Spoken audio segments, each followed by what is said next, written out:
sais pas dans quel genre d'unité du tout tu seras encore. Ok.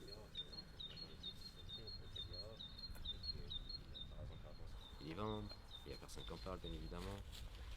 Tu regardes assez les caniers, bah, ils ont. Ça se passait comment déjà à l'époque? C'est mes ennemis, quoi, l'armée syrienne. Hmm.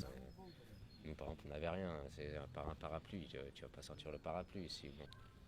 Non, je pense qu'à ce niveau-là, ils ont déjà un peu plus de tactique qu'au YPG. Et puis, D'accord, donc un ça veut dire power quoi? PG, Hmm.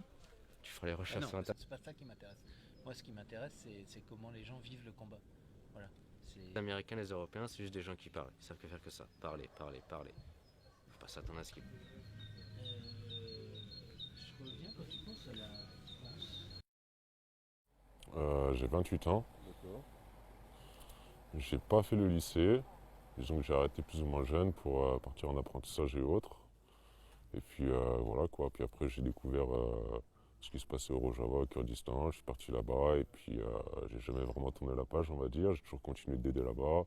Il y a toujours du boulot à faire d'ailleurs. Et voilà quoi. C'est les mêmes raisons quoi. Au final c'est pour la liberté des gens. Ça, on s'engage pour la liberté des gens, pour la démocratie, pour que les gens puissent vivre en paix quoi. Et là, au final, c'est les mêmes raisons.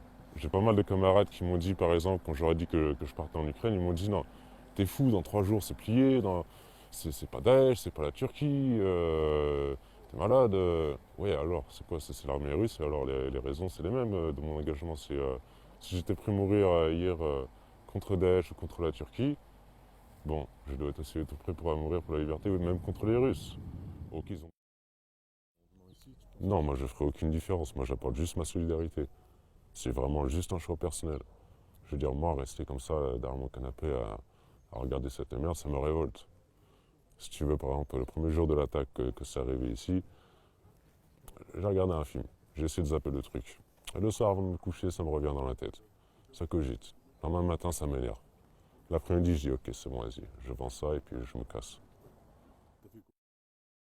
C'est pas un engagement de, allez, 3 mois, 4 mois, c'est pas un tour de touriste. C'est tu viens, c'est un engagement.